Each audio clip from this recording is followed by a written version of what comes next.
I want to tell you about a patient. Hey, let's call him Robert, 63-year-old retired contractor. His shoulder had been hurting him for almost 2 years. He's seen 2 orthopedic surgeons, had an MRI done, and received 3 cortisone injections. Every time he walked into a doctor's office, he got the same answer: bursitis, shoulder bursitis. Anti-inflammatories, rest, maybe some physical therapy. 2 years later, he's sitting across from me, still in pain. And here's what I told him: Robert, here's what's going on. Bursitis is not a diagnosis. It's a description. And even if it was a diagnosis, it's a lazy one at best. So what is a bursa? So let me explain what's actually happening inside Robert's shoulder and maybe even your shoulder. You have a little fluid-filled sacs inside your joints called bursa. Their only job, and I mean their only job, is to reduce friction between your bones and tendons so you can move smoothly. Think of them like a lubricant in your car engine. When everything's running right, you don't even know they're there. When a bursa gets inflamed, that's bursitis, the itis. It just means inflammation. So bursitis literally means inflamed bursa. It is inflamed. But here's the questions nobody's asking. Why is it inflamed? Because the bursa is inflamed is like saying check your engine light is on. Great observation, doctor. But what's causing it? That's the diagnosis that's waiting to be answered, and most patients never get that far. So here's what the standard approach. Typical bursitis treatment: cortisone shots to reduce inflammation, rest, physical therapy, exercises, anti-inflammatories. And yeah, those can help temporarily.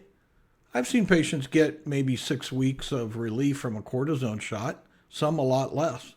But then the pain comes back every time because the shot doesn't answer the why. It paints over the check engine light. So what's actually causing that bursa to keep getting irritated?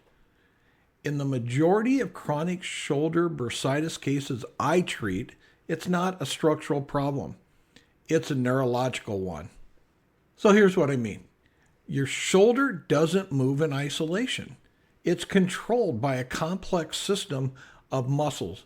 The rotator cuff, you've heard of those, and then your shoulder blade stabilizers, the deep muscles of your neck, all firing in a very precise and coordinated sequence. And that entire sequence is orchestrated by your nervous system.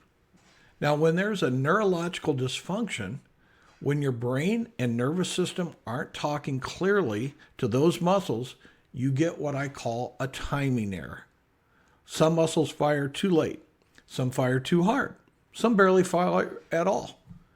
And that timing is off, your shoulder mechanics become inefficient. The head of your humerus, that ball in the socket of your shoulder, starts tracking slightly wrong. And what gets caught in the middle every single time you raise your arm, that's right, the bursa.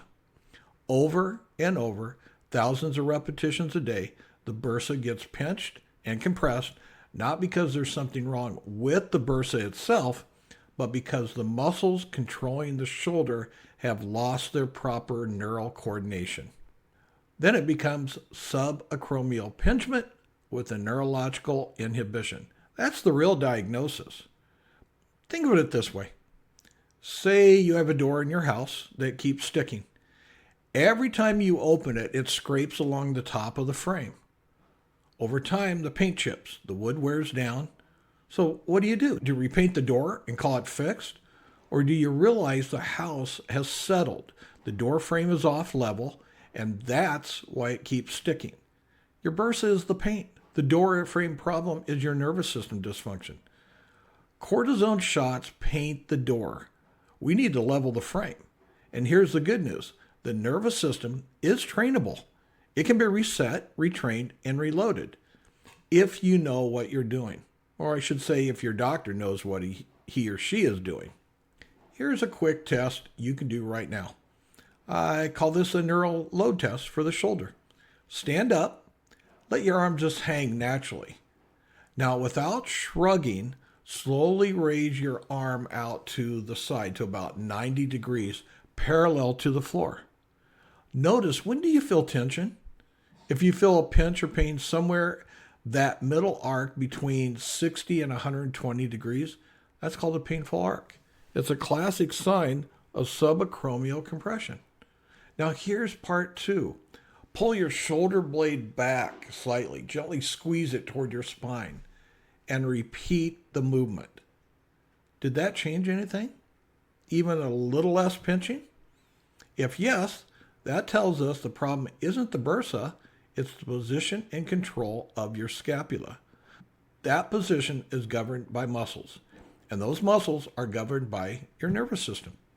You just proved to yourself this is not a structural problem. It's a neurological one.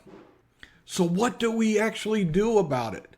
We use what I call the RESET, RETRAIN, and RELOAD protocol. RESET. This is targeted neuromuscular re-education, teaching your brain to refire a muscle called the serratus anterior. It's in front of your shoulder blade. The lower trapezius, the deep rotator cuff stabilizers, in the right sequence and at the right time. Finally, we reload. We reload the shoulder with progressive functional movement, gradually increasing load so the newly retrained muscles can handle real life.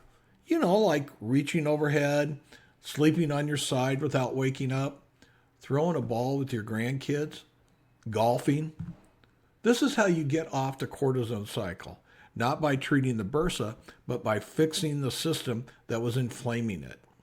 Robert, the patient I told you about at the start, he was out of cortisone shots. His surgeon was starting to talk about surgery. Not sure what they were going to operate on, but he came to me as a last resort. Very quickly, within about 4 weeks after we started this protocol, he was coaching Little League again. If you've ever been told you have shoulder bursitis and nothing is working, this is why. You're not broken. You've not been given the complete picture. And there is a better way forward.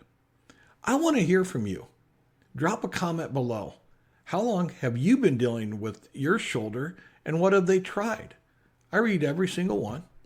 And if you even want to go deeper on neurological side of chronic pain, subscribe. Tell others, please. And stay close, because this is itis month on the Defeating Pain podcast. Next up, tendonitis. Same story, different area. But we're going to fix this together.